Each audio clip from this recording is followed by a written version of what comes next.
Third grade, desensitizing and motion questions. My mare bucked at the canter yesterday when I lunged her in the western saddle. She was fine at the walk and trot. This first desensitization at the canter always with someone on them since you don't really lunge. I thought I was lunging her with her eye turned into the circle, but she held her breath and went wide-eyed and bronked a full circle before I could pull her around. She's 8 and was started last fall, and I've just started riding her. Do it again. That's one rep. That's one day. That's one try. Do it again. Every time we have these nasty, horrible broncs, send them off, pull them around. Send them off, pull them around. Drive them forward, pull their side. It's all about control the head, control the horse.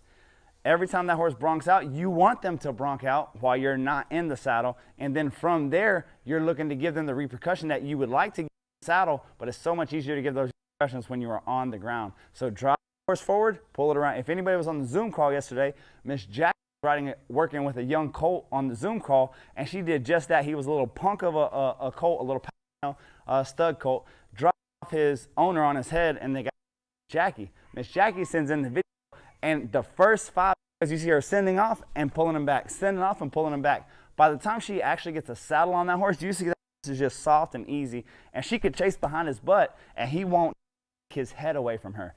If your horse bucked at the canter, send that horse into the canter again and pull it around again. Send it in the canter again and pull it around again.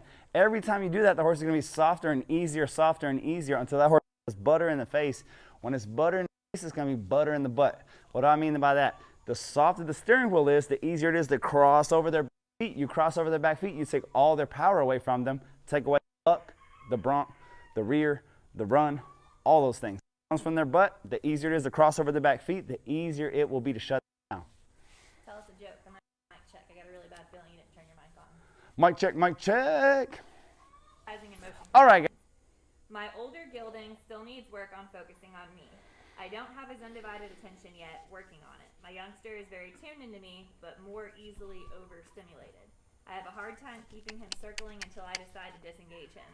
He thinks any move I make is a disengage. How can I improve this? He thinks every move you make is a disengage. Send him forward more.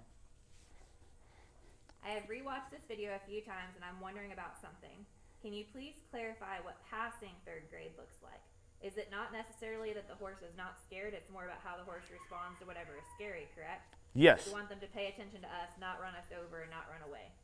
Yes. All they got to do to pass third grade is the exact same thing they got to do to pass first grade. Move your feet, give me your face. If they can do this, they pass. That's all they have to do.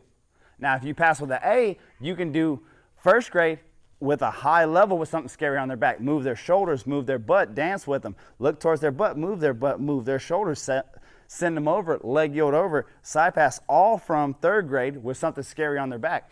You gotta, all we're doing is we show them in kindergarten and first grade how to stop and stand still and how to move and give us their face. We come right back in second grade and third grade and we ask them to stand still with something scary on their back and then move forward and give us their face. So we're just repeating the first 2 steps with stimulation. I don't care how trained your horse is. People don't get hurt on wild horses. Horses that are foaming at the mouth to eat you, horses that you have to blindfold and snub up to a tree and 3 people have to hold for you to get on their back. Nobody gets hurt on those horses because nobody wants to ride those horses. You get hurt on a trained horse. That means that horse either doesn't respect you or isn't paying attention. How do we fix that? With resistance training. Put them through resistance. Show them exactly what we want. Back up light and easy. Stay outside of my space.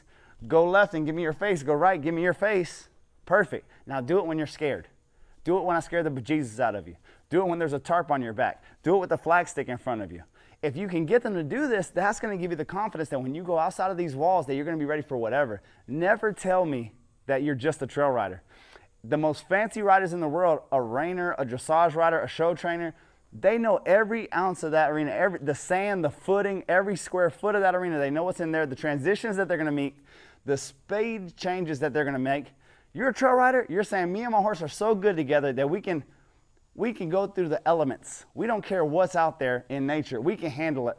If a turkey pops out of the bush, if a bicycler comes around, if a tractor backfires, we got this.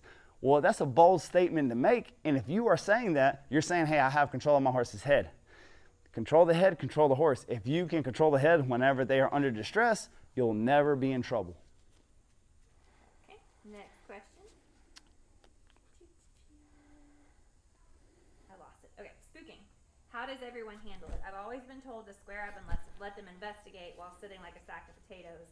Make them see it out of both eyes and repeat until they walk by calmly. If they begin to balk at something or do the snorting horse of fear maneuver, do any of you flex them away from the scary object? Something my dressage instructor suggested to me recently, which I found interesting.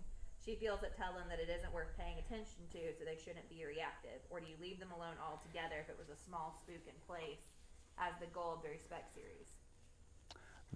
The answer to this, a lot of different questions there. The answer to this is we want to get that horse to face his fear. If it's a big move, if the camera's a scary thing, and I'm on a loose rein walking down the trail, drinking my favorite beverage, and not paying attention, that horse sees that camera and gets scared, it's either going to go left or right.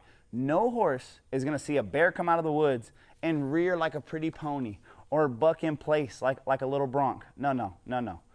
When that happens, it's because the horse tries to get away and the people grab it with both hands, and then the horse bucks or rears or flips over or does something stupid.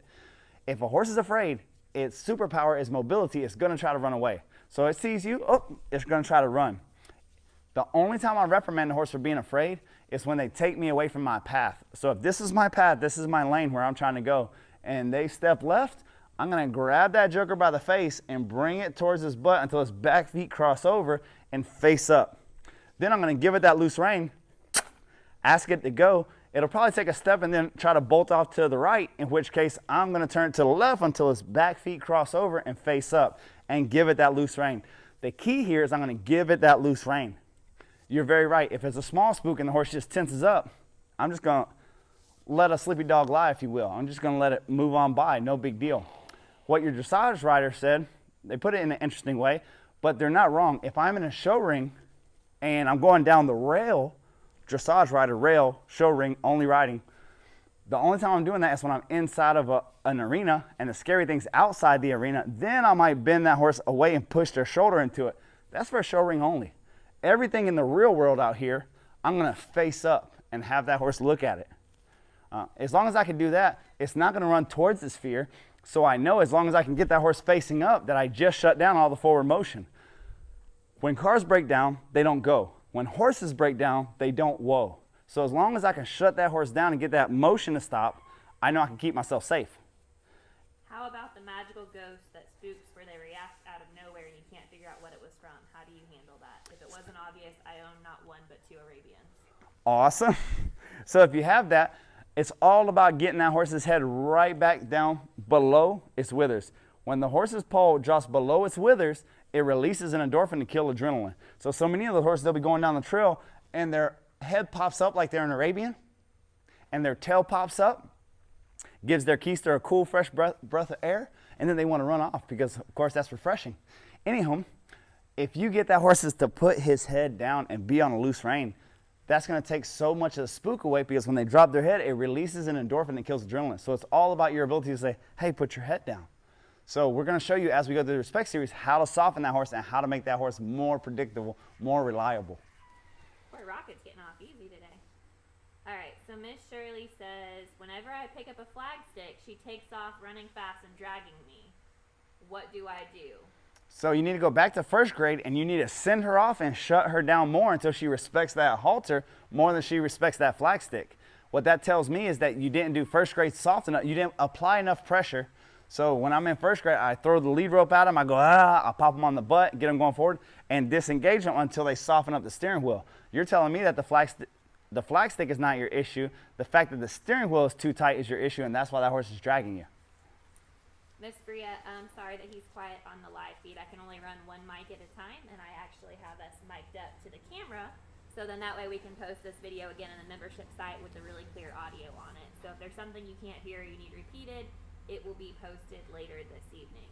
And Nancy asked, this might be the wrong time, but when doing the small bending, give me your space circles, how do you keep that horse from coming in on top of you? So the Horse Talk Live that we did last week, which is posted in this group, and it's also in the membership club for the Horse Health Challenge.